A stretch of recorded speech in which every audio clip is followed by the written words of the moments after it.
What is the price of integrity? For a young waitress drowning in debt, it was the weight of a billionaire's wallet in her hands. A wallet she returned without a second glance. She asked for nothing, expected nothing, but her simple act of honesty didn't go unnoticed. It triggered a chain of events that would plunge her into a world of unimaginable wealth, dangerous family secrets, and corporate warfare. This isn't a fairy tale. This is the story of how one good deed became the key that unlocked a gilded cage, and how the woman who held that key had to fight for her life against the very man who gave it to her. What happens when a black card is not a gift, but a test? Stay tuned. The smell of stale coffee and fried onions was the perfume of Ilara's life.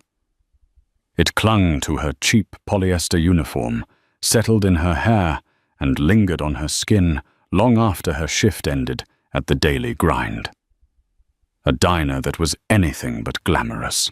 At 24, her dreams of being a graphic designer were buried under a mountain of debt, each bill a tombstone for a future she could no longer see. The most pressing debt was not her own, but her younger sister's. Lily, with her bright, innocent eyes and a heart that beat to a fragile, failing rhythm, was the sun in Ilara's universe. And the cost of keeping that sun from setting was astronomical. The diner was a blur of faces' orders and the clatter of ceramic on Formica. Ilara moved through it like a ghost, her smile practiced her feet aching. It was a Tuesday, the kind of dreary, rain-slicked evening in the city that made people either morose or demanding. Tonight she had both. Then he walked in. He didn't belong. It was as obvious as a diamond in a dustbin. While the diner's usual patrons were worn-down office workers and tired truckers, this man was cut from a different cloth, a material so fine it seemed to repel the diner's greasy atmosphere. He wore a tailored charcoal suit that probably cost more than her car, a silver watch that glinted under the flickering fluorescent lights, and an air of quiet, formidable power. He wasn't handsome in a movie star way. His face was all sharp angles and intelligent, discerning eyes that seemed to analyze everything and everyone. He looked to be in his late 30s, and he carried himself with the kind of weary authority that comes from commanding boardrooms and crushing competitors. He chose a booth in the corner, sliding onto the cracked vinyl seat with a grace that seemed out of place. He didn't look at the menu. "Just a black coffee," he said when Ilara approached, his voice a low baritone that cut through the diner's noise.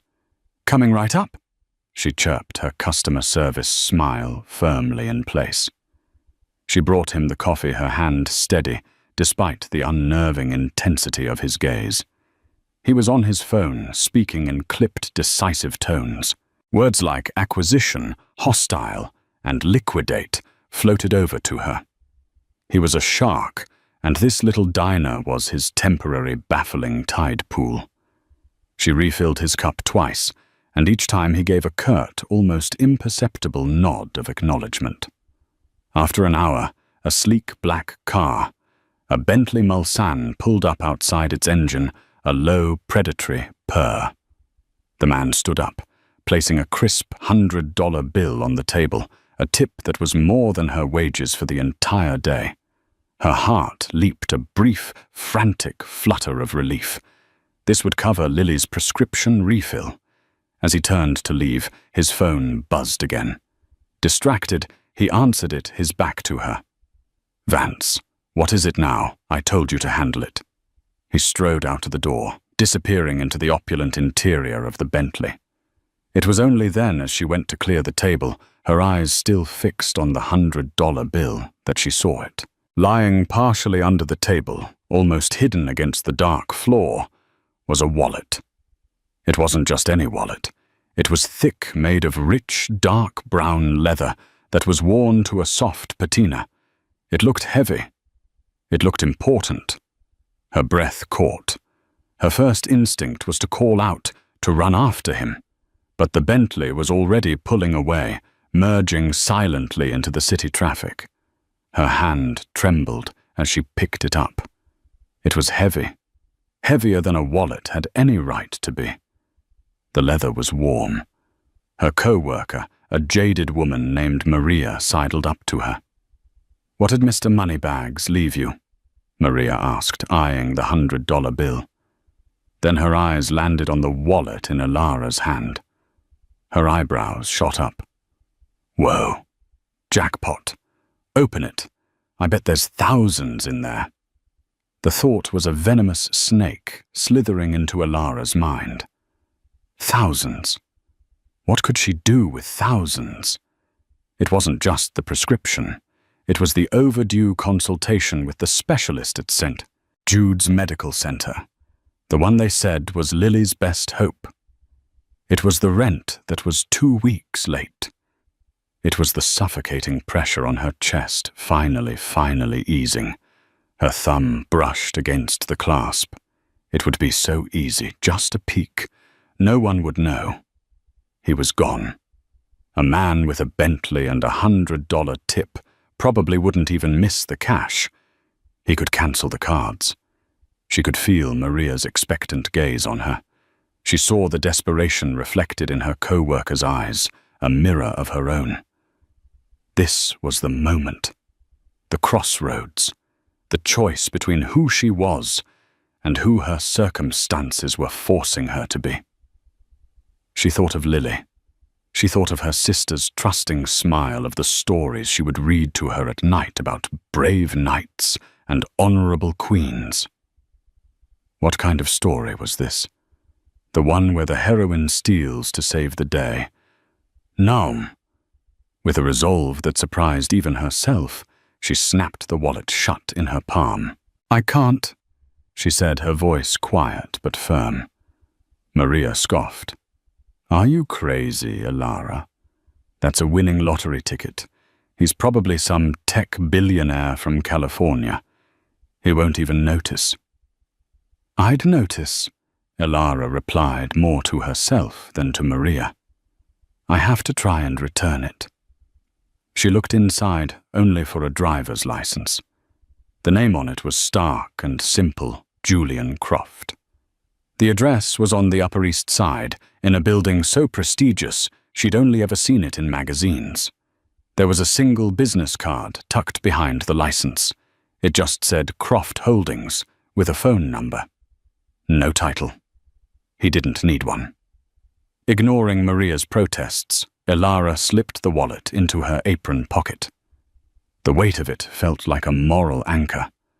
For the rest of her shift, she was acutely aware of it, a silent testament to the choice she had made.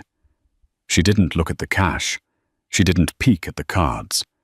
She knew if she saw the amount, her resolve might crumble. That night, after a grueling shift, she took the subway to the most opulent part of the city. The doorman at the address on the license, a towering man in a crisp uniform, looked at her as if she were a piece of trash that had blown in off the street. "Can I help you?" he asked, his tone dripping with disdain.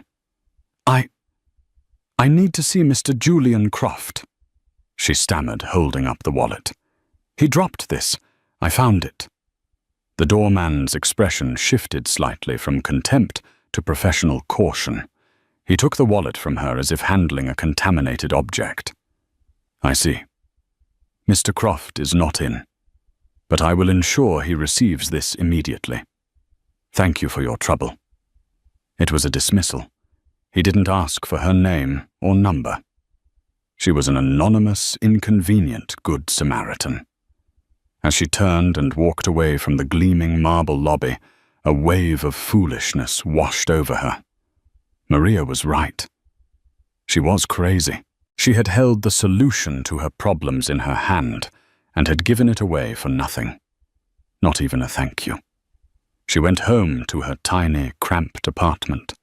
The smell of the diner finally replaced by the faint antiseptic scent of Lily's medication. Lily was asleep, her breathing a soft, shallow whisper in the quiet room. Elara sat by her bed, watching the gentle rise and fall of her chest, and felt a profound ache.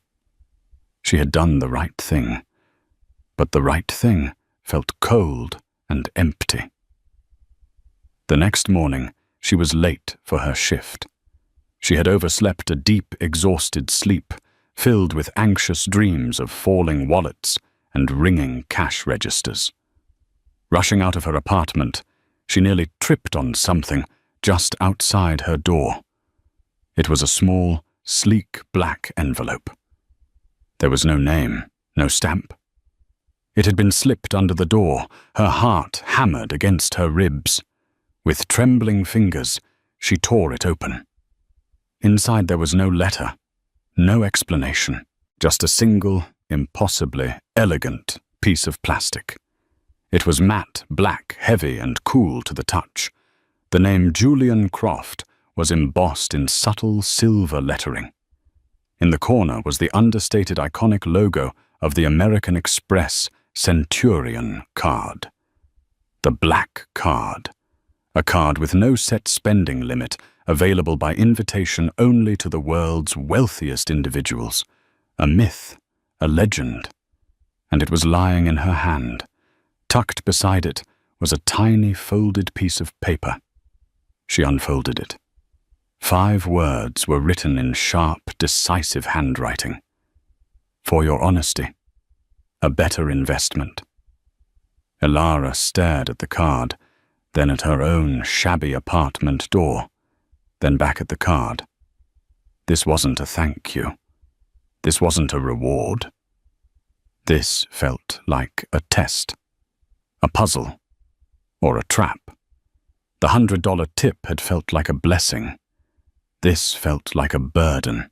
A kingdom of unimaginable spending power had just been slipped under her door, and she had a terrifying feeling that it came with a price far higher than anything she could afford.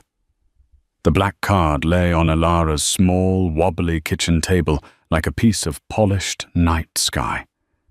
It absorbed the light, reflecting nothing. For 3 days it sat there, a silent, omnipotent guest in her tiny apartment. Elara circled it as if it were a venomous creature ready to strike. Her every instinct screamed at her to get rid of it. This was a world she didn't belong in, a game with rules she couldn't possibly understand. Her first attempt to return it was a predictable failure. She went back to the imposing skyscraper, but the doorman from before, whose name she learned was Charles, stopped her before she even reached the revolving doors. "I'm sorry, miss," he said, his voice polite but unyielding. "This is a private residence. There is no public access. But I have something for Mr. Croft." She insisted, her voice small. "He gave it to me by mistake." Charles's gaze was impenetrable. "If Mr. Croft wishes to see you, he will contact you. I have my instructions. Have a good day."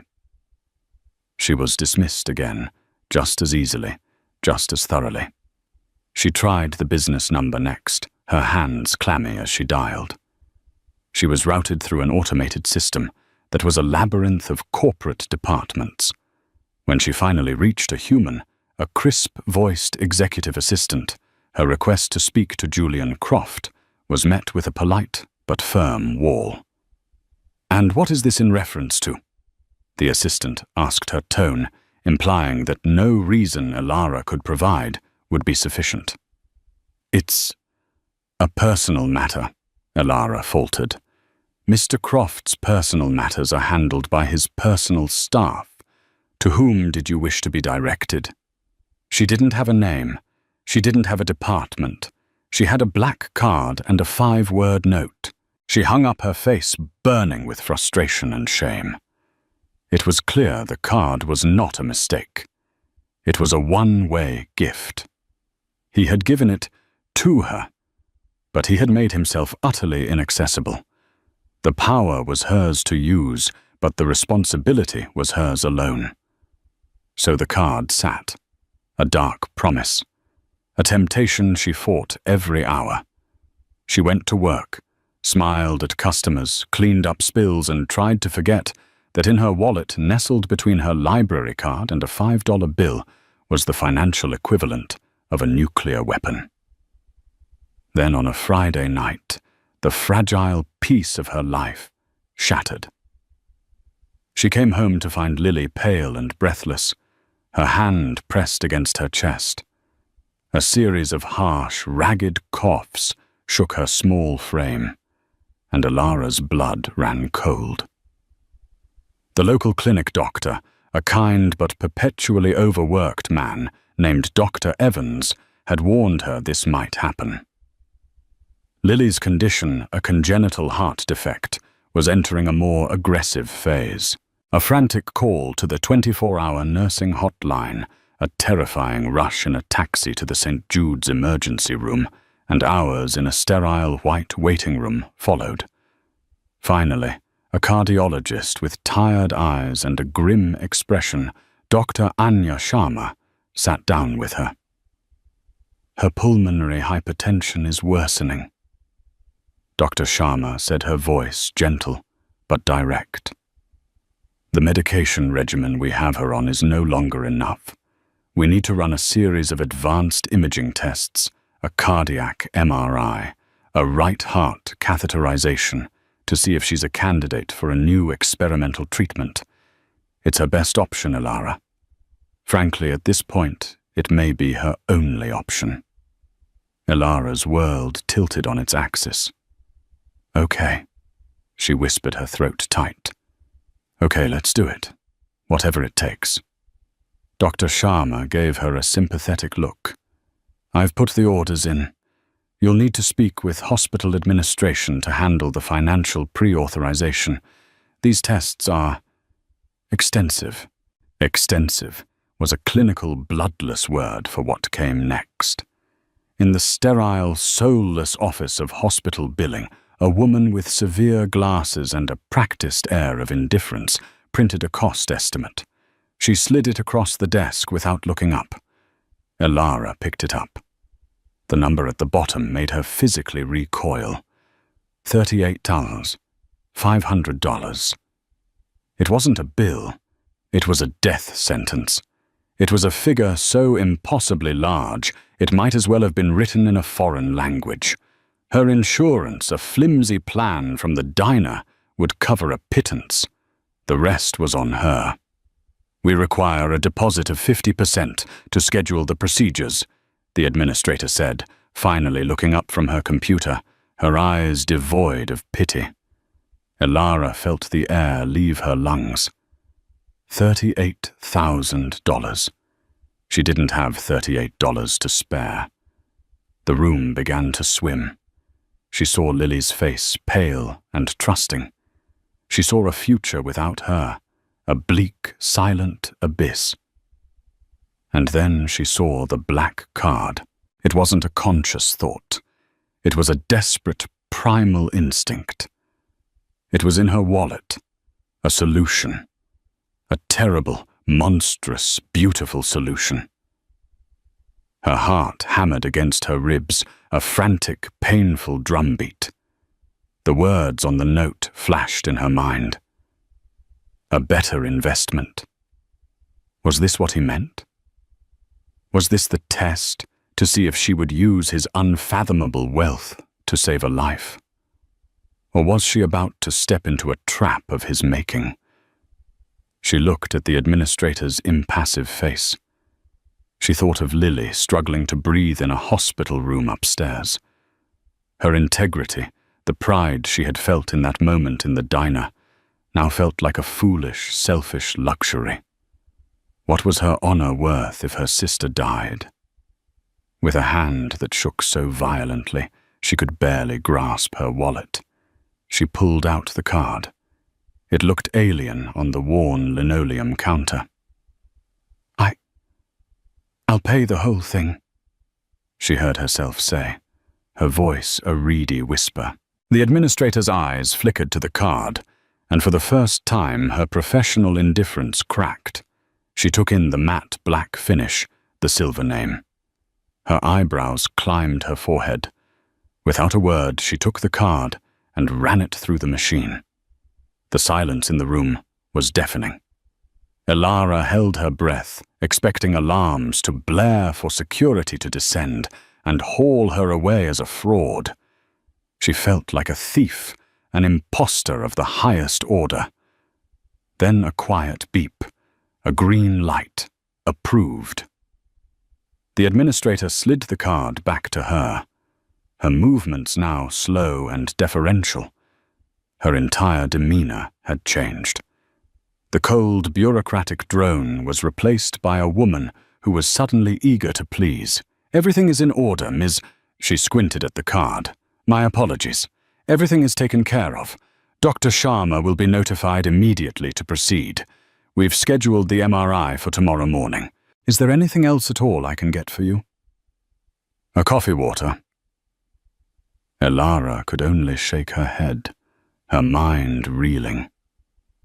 She mumbled a thank you and stumbled out of the office, the receipt for $38,500 clutched in her hand.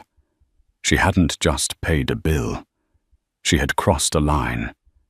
She had stepped out of her world and into his, and the ground beneath her feet felt treacherous and unstable.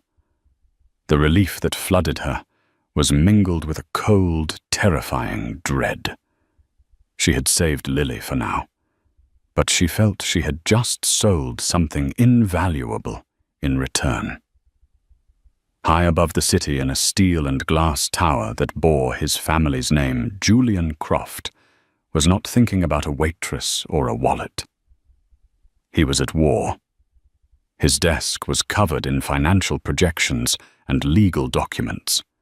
His cousin Marcus Vance sat opposite him, a picture of feigned concern. Marcus was everything. Julian was not smooth, where Julian was sharp. Charming, where Julian was reserved and consumed by a grasping ambition that Julian found distasteful. "The board is getting nervous, Julian," Marcus said, steepling his fingers.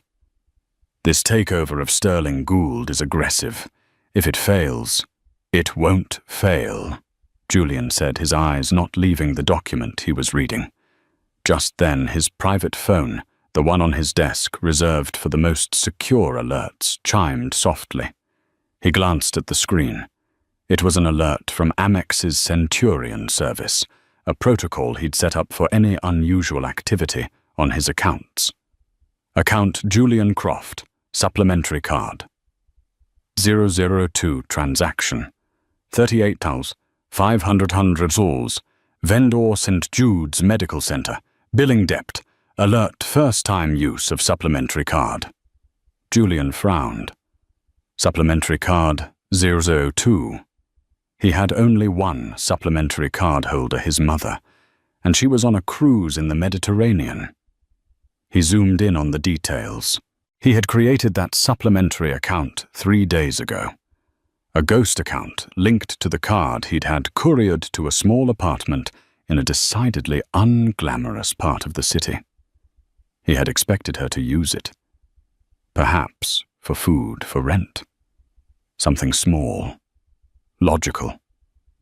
Not a nearly $40,000 hospital bill. Marcus, ever the opportunist, leaned forward, catching the brief flicker of confusion on Julian's face. "Something wrong?" Julian locked the phone, his expression unreadable once more. "Nothing," he said. "Just a minor portfolio alert." But his mind was racing. St. Jude's Medical Center.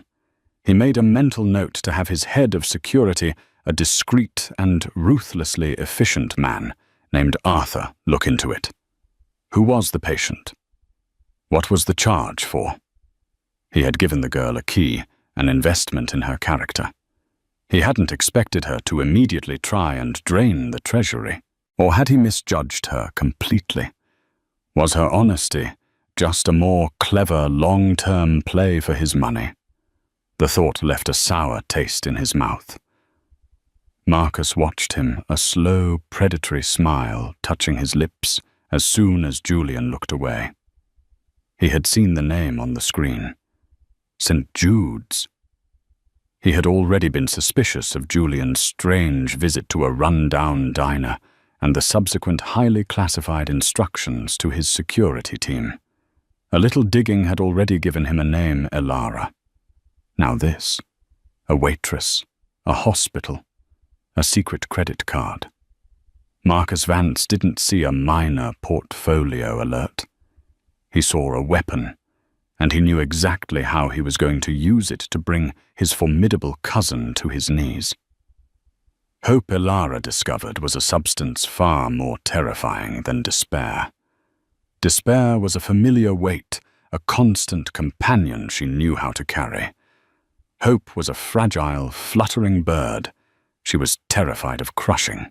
The $38,000 transaction had been a miracle, a key turning in a lock she thought was rusted shut. Lily was immediately fast-tracked for her procedures. A team of specialists whose names Elara had only ever read on the hospital's website with a sense of distant awe were now speaking to her directly. They used words like promising prognosis and cutting edge.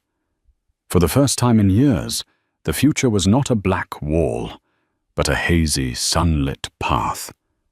This newfound light, however, cast long and terrifying shadows. Elara became a ghost in her own life, haunted by the spectre of the black card. It lay dormant in a hidden pocket of her purse, yet its presence was a constant humming pressure against her ribs. She was acutely aware of its power, and this awareness bred a deep, gnawing paranoia. Every time a police siren wailed in the distance, her blood ran cold. Every official-looking envelope that arrived in her building's shared mailbox sent a jolt of pure panic through her. She felt like an actress on a massive stage, unaware of her lines, her role, or when the curtain would suddenly fall. She stopped eating properly, subsisting on instant noodles and toast, her appetite stolen by anxiety. The irony was grotesque. She possessed the power to dine at any Michelin-starred restaurant in the city, yet she was surviving on scraps, terrified to use the card for even a loaf of bread. It was a line she could not bring herself to cross again. The hospital bill had been a matter of life and death, an absolute necessity. Anything else felt like a transgression, a confirmation of the greed she was terrified of embodying. She was living in a gilded cage of her own making, too scared to touch the golden bars. Her relationship with Lily became a delicate performance. In the sterile, hopeful environment of the hospital room, Elara was the pillar of strength, her smile bright and unwavering. She read stories, played card games, and spoke of a future where Lily could run and play without fear. But the moment she stepped out of the room, her mask would crumble. The guilt of her secret was a physical weight. How could she celebrate this hope when it was built on a foundation of such a terrifying secret? Her ordeal was compounded by the growing hostility at work. Maria, her co-worker, had transitioned from sarcastic disbelief to a state of simmering, venomous resentment. The whispers started subtly. Then came the snide remarks, loud enough for Elara to hear. "Must be nice," Maria muttered one afternoon, as Elara clocked in, her voice dripping with insinuation. "Some of us have to work double shifts to pay the rent, others just find a sugar daddy." One evening, Maria cornered her by the dumpsters during their break. "Don't play dumb with me, Elara," she hissed, her face pinched with envy. "I saw that guy. I know he left you more than a tip. And now suddenly little Lily is getting the royal treatment at St. Jude's. You think I'm stupid." "It's not what you think," Elara said, her voice shaking. She couldn't explain. What could she say? A billionaire I met once slipped a limitless credit card under my door, after I returned his wallet. The truth was so outlandish it sounded like a pathetic lie. "Save it," Maria scoffed, taking a drag from her cigarette. "Just remember who your friends are when your rich boyfriend gets tired of you." The accusation stung, but it was the word boyfriend that truly horrified Elara. Maria hadn't just assumed greed. She had assumed intimacy, a sordid transaction of a different kind. Elara felt stained, her desperate act twisted into something ugly and cheap. She knew then that she was truly alone in this.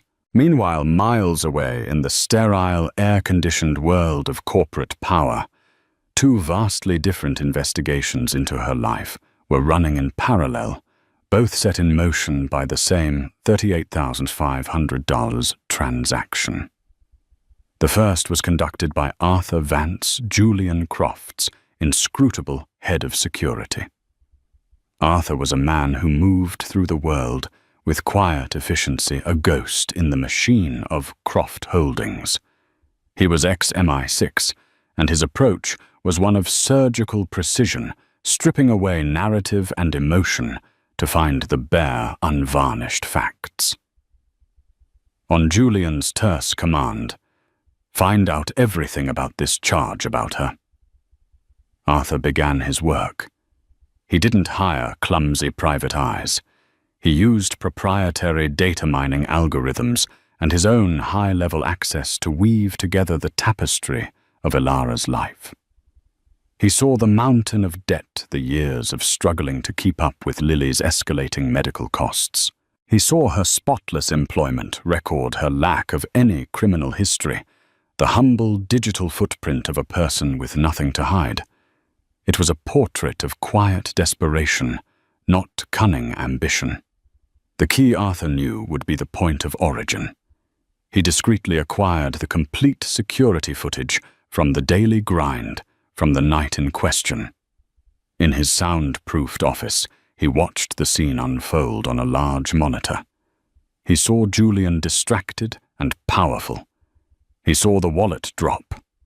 He watched Elara spot it, and he leaned closer, his analytical gaze missing nothing. He was an expert in non-verbal cues, and he saw it all: the initial flicker of shock, the immediate sharp intake of breath. He saw Maria approach her body language, aggressive and persuasive. He saw Elara's internal struggle play out on her face, the conflict in her eyes, the tightening of her jaw. Then came the crucial moment. Elara shook her head, a small, decisive gesture. She picked up the wallet, but her fingers never went near the opening. There was no hesitation, no furtive glance inside. It was the motion of someone handling a lost object, not a newfound treasure. She found the ID and immediately secured it. The facts were clear, aligning perfectly with the data he had collected. Arthur leaned back, satisfied. This was not a grifter. This was a decent person, pushed to the brink, who had, against all odds, chosen honor over opportunity. The subsequent use of the card was not an act of greed, but the logical, desperate act of someone who had been handed a lifeline while watching a loved one drown. He compiled his report for Julian, a concise, fact-based summary. He attached a high-resolution still from the video footage, a close-up of Elara's face in that moment of decision. The report concluded, "Subject Elara acted with integrity under duress." The subsequent financial event is assessed with high probability as an act of desperation related to a pre-existing family medical crisis. No evidence of malicious intent or long-term deception found. The second investigation was a far more sinister affair, a dark mirror to Arthur's pursuit of truth. It was orchestrated by Marcus Vance from his opulent office overlooking the city. Marcus didn't want facts. He wanted a narrative, a weapon. His own less scrupulous private investigator had initially come back with the same story of a hard-working, debt-ridden girl. It was useless to him. A noble waitress was not a lever he could use to pry his cousin from power. So if the dirt wouldn't present itself, he would manufacture it. His first target was the weakest link, Maria. He approached her not as a corporate titan, but as a sympathetic confidant. He found her at the diner, his expensive suit, a stark contrast to the greasy spoons decor. He listened patiently as she vented her frustrations, his handsome face a mask of concern. "It's an injustice," Marcus said, his voice a smooth, comforting balm on her raw envy. "You work so hard and she takes shortcuts. It's not right. Someone should hold her accountable." He didn't just offer money, he offered validation. He made Maria feel like a crusader for justice, not a paid liar. By the time he left, he had a signed, notarized affidavit in his briefcase. It was a masterpiece of fiction, detailing how Elara had bragged about finding the wallet, how she had counted thousands in cash, and had cynically plotted to hook the rich guy and bleed him dry. But that was only stage one. A false witness statement was not enough. He needed a paper trail. Late at night, using his executive credentials to navigate the labyrinthine accounting systems of Croft Holdings, Marcus began his true work of art. He initiated a series of small anonymous wire transfers from a discretionary fund he controlled, routing them through a complex web of shell accounts. The final destination was a third-party payment processor that, through a series of deliberately obscured links, could be tenuously tied to an account Elara had once used for a freelance design project years ago. It was brilliant, subtle, and utterly damning. To any auditor, it would look exactly like a series of hush-money payments. He was forging the bars of Elara's cage.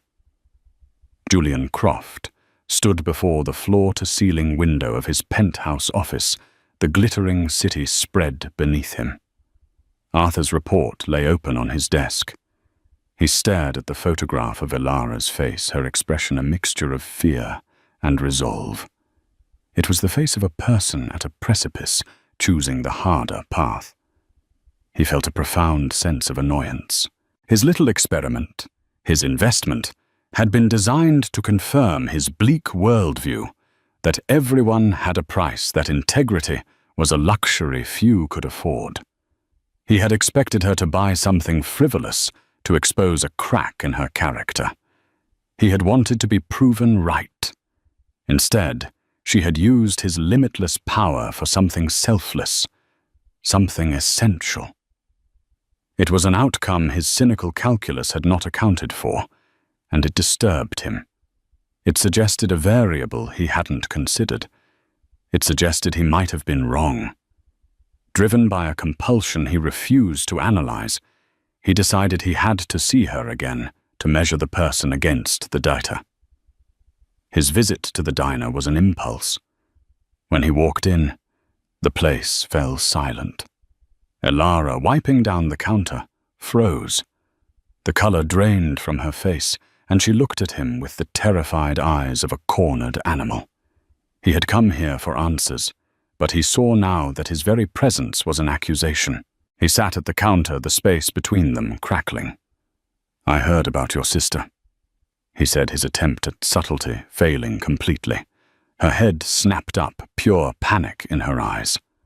How did you know?" "I have my ways," he replied, and instantly regretted the ominous cliché phrase. He was making it worse. "The card?" She blurted out, her words tumbling over each other in a desperate rush. "I had to. I'll pay you back. Every single cent.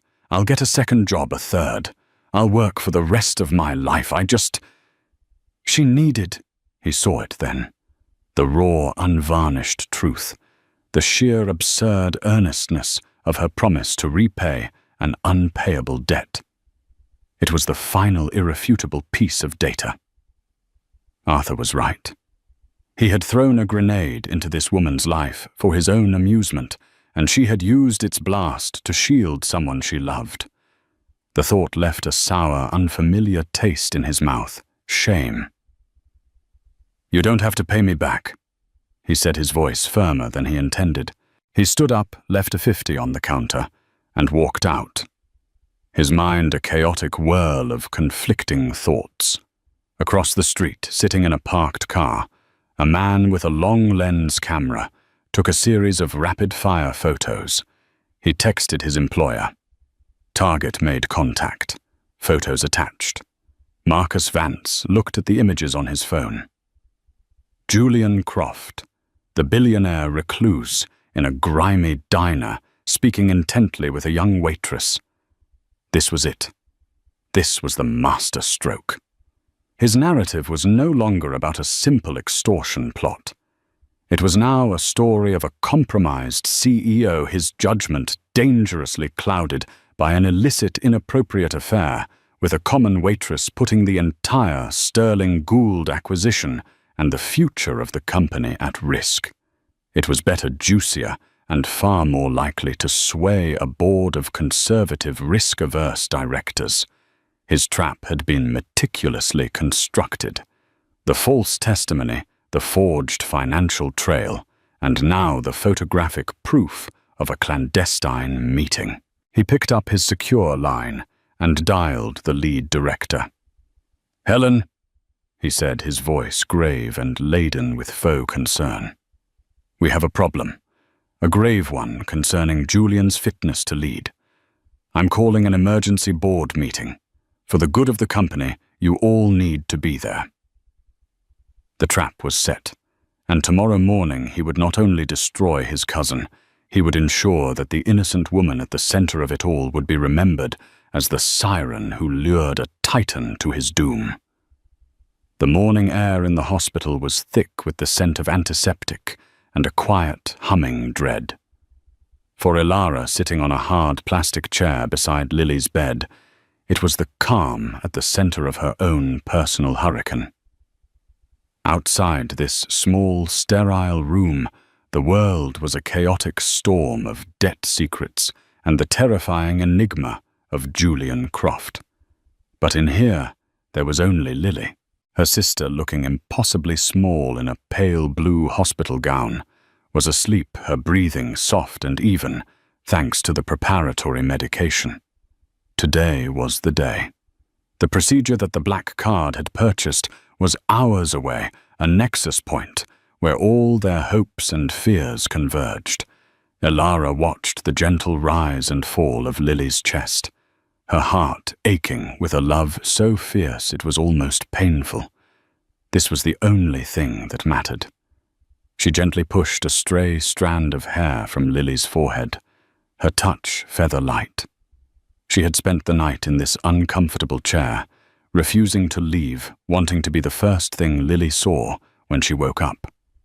In these quiet moments, the weight of the Black Card and the lie it represented felt heavier than ever. She had bought this chance, this hope, with a secret that felt like a betrayal. Just as a fragile sense of peace began to settle over her, her phone vibrated, a harsh intrusion into the quiet room. An unknown number.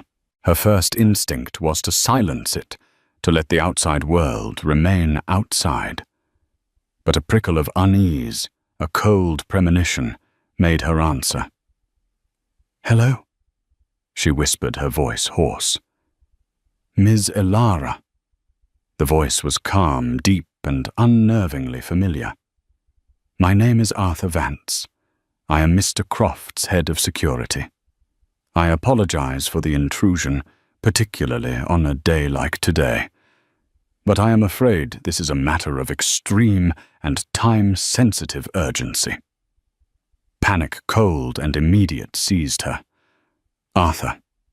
The name clicked into place. The security chief. Her blood ran cold. This was it. The bill was coming due.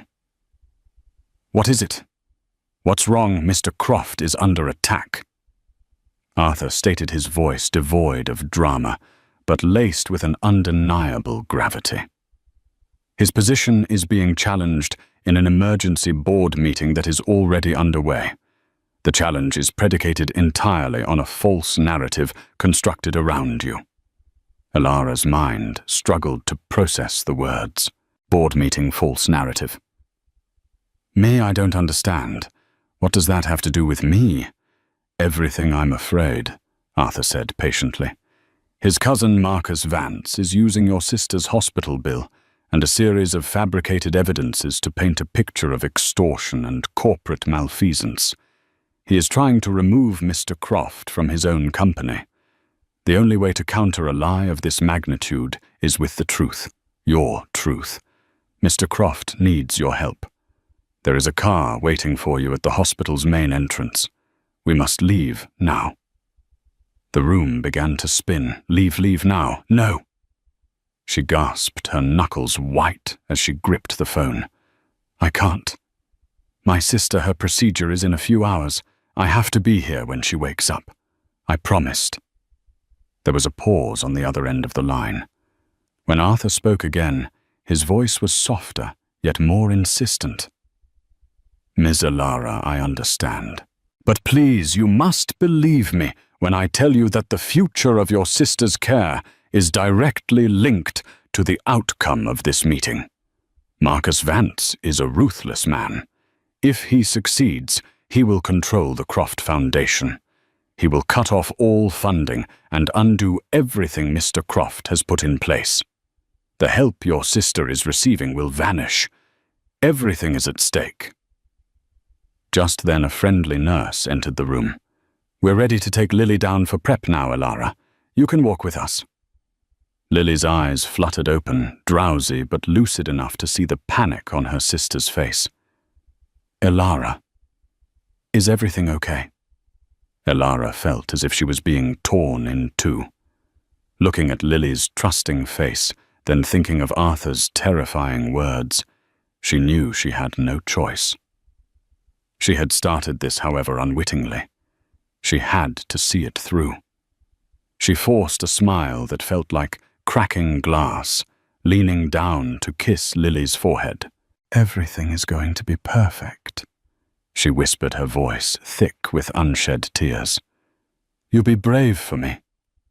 Okay, I have to take care of something very quickly, but I will be right here when you wake up.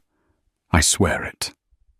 She walked with the gurney as far as the elevator, holding Lily's hand until the doors slid shut, separating them.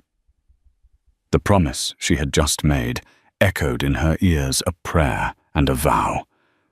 Then, turning her back on the one person she loved most in the world, she ran. The black sedan was exactly where Arthur had said it would be.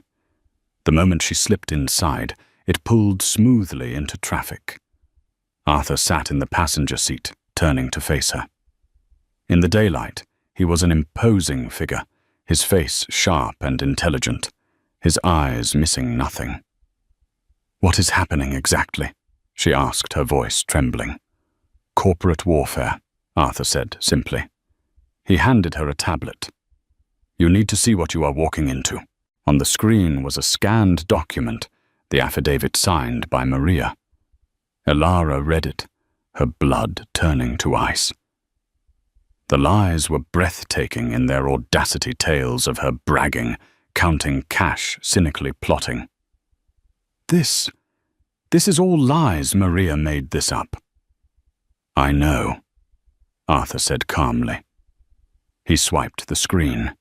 A complex chart of financial transactions appeared, a web of arrows and account numbers that ultimately pointed to her. And this is a fraudulent paper trail Marcus created to make it look like Mr. Croft has been paying you off for months. It is designed to be irrefutable. But why? She stammered, feeling sick. Why would he do this? To take control of a $10 billion empire? Arthur answered, You are not the target, Ms. Elara. You are merely the weapon he has chosen to use. That is why you must speak. They can dispute documents. They can argue over figures. But the truth spoken plainly and honestly has a power all its own. The rest of the ride passed in a blur of terrifying silence. She felt like she was being led to her own execution. They swept into the underground garage of the Croft Holdings Tower and were whisked up a private elevator that opened directly onto the top floor. The hallway was hushed, carpeted in deep grey. They stood before a pair of monumental oak doors. From within she could hear a man's voice, raised in passionate, ringing tones. "This is it," Arthur set his hand on the handle. "Just tell them what happened, from the beginning.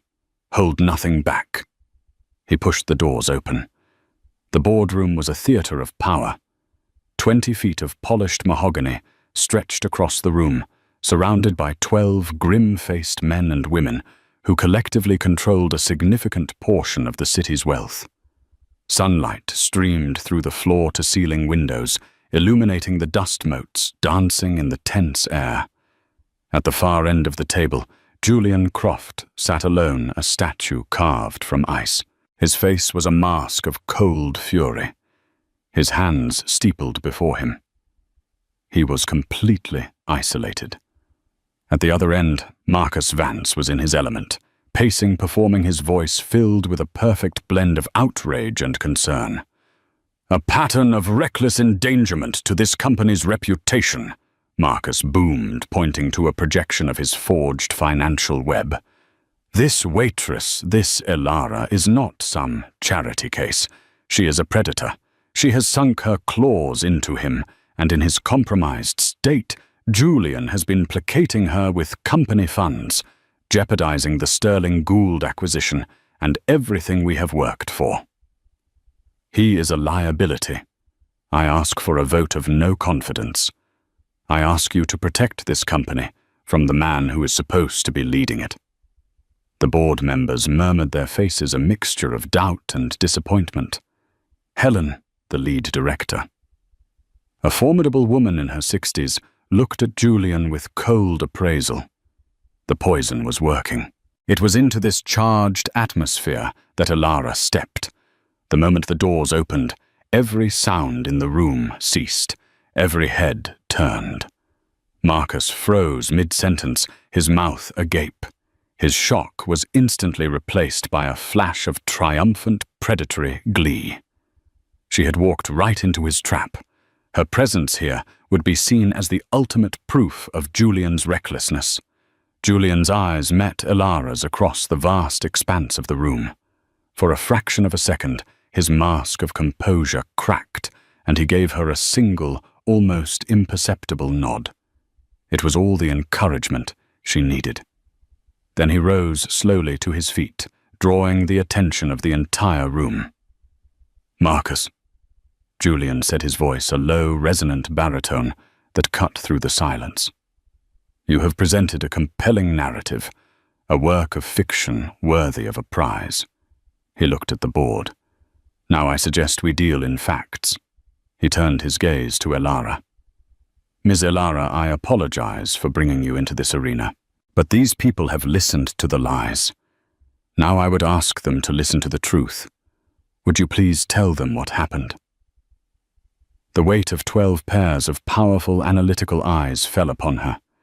She felt her throat close, her knees wanting to buckle. She was a waitress. These were kings and queens of commerce. Then she thought of Lily alone and brave in a hospital prep room, and a fire ignited in her chest. She walked forward until she stood at the edge of the great table. Her voice when she spoke was quiet, but it carried in the silent room. She told them everything. She spoke of the diner, of the bone-deep weariness of her mountain of debt. She described finding the wallet, the heft of it in her hand, the desperate temptation to look inside. She told them about Maria's urging. And then she spoke of Lily, her voice cracking with emotion as she described her sister's fragile health, the years of struggle, the crushing weight of the hospital bills. From her worn purse, she pulled out the black card. It looked alien and obscene as she placed it on the gleaming mahogany. "This is what he gave me," she said. Then she pulled out the crumpled hospital receipt. And this is what I used it for. One time, to save my sister. I was going to pay him back. I will pay him back. I never asked for anything else. Her story, simple, raw, and unadorned, hung in the air. It was a truth so plain, it was disarming. A few of the board members shifted uncomfortably, their gazes dropping to the table. Marcus, recovering, had let out a harsh laugh. A touching story, bravo. But a sob story doesn't negate the documented evidence of blackmail. You are correct, Marcus, Julian said coolly. It doesn't, which is why we must examine all the evidence. He gave a slight nod to Arthur, who stood by the door. The massive screen that had been displaying Marcus's fabrications flickered. It was replaced by grainy black and white security footage from the daily grind. The entire room watched in spellbound silence. They saw Elara find the wallet. They saw Maria lean in her gestures aggressive. And then in undeniable close-up, they saw Elara shake her head. Her face a mask of grim resolve, and place the wallet in her apron without ever opening it. A collective gasp went through the room. Helen, the lead director, shot a look of pure venom at Marcus. His key piece of evidence, the sworn affidavit, had just been vaporized. As for the so-called blackmail payments, Julian continued, his voice dropping to an icy calm. Arthur. The screen changed again. This time it displayed a series of internal Croft Holdings fund transfer authorizations. Each one corresponded to a payment in Marcus's web of lies. And at the bottom of each digital request, clearly displayed was the required executive sign-off. The signature was the same on every single one, Marcus Vance. Checkmate. The silence that followed was absolute, broken only by Marcus's ragged gasp. He hadn't uncovered a conspiracy. He had created one, and he had signed his name to every piece of it. The board turned on him as one. Their expressions were not of disappointment, but of cold reptilian fury. He had not only tried to oust their CEO, he had lied to them, manipulated them, and made them fools. This meeting is adjourned. Helen announced, her voice like chipping granite. Marcus, you will remain. Our security team will escort you to the legal department. You are finished at this company, and I suspect your legal troubles are just beginning. Marcus stared, his face ashen, his sophisticated mask shattered, revealing the panicked, grasping man beneath. The trap had sprung, and he was the one caught in its steel jaws. An hour later, the storm had passed. The boardroom was silent and empty, save for Julian and Elara. He walked over to where she stood by the window, looking down at a city that no longer seemed so terrifying. I am sorry, he said, and the words were not a perfunctory apology, but a profound admission heavy with a sincerity that startled her. I was wrong. This entire situation was born from my own arrogance. My cynical little test, my investment. It was a cruel game, and you were an unwilling player. You acted with an honor I had stopped believing was possible. He looked out the window. I have spent my life assuming the worst in people because it was easier than being disappointed. You proved me wrong, and for that I am in your debt. Lily, she whispered, her voice thick. Her care. Lily's care is taken care of, he said firmly. Permanently. I am establishing a private medical trust for her funded by my family's foundation. It will cover everything she ever needs for the rest of her life. No more bills, no more fear. He turned to face her, his gaze direct. You told me once you wanted to be a graphic designer. She nodded, her heart hammering. The Croft Foundation offers a number of educational endowments. I am creating a new one, the Elara Scholarship.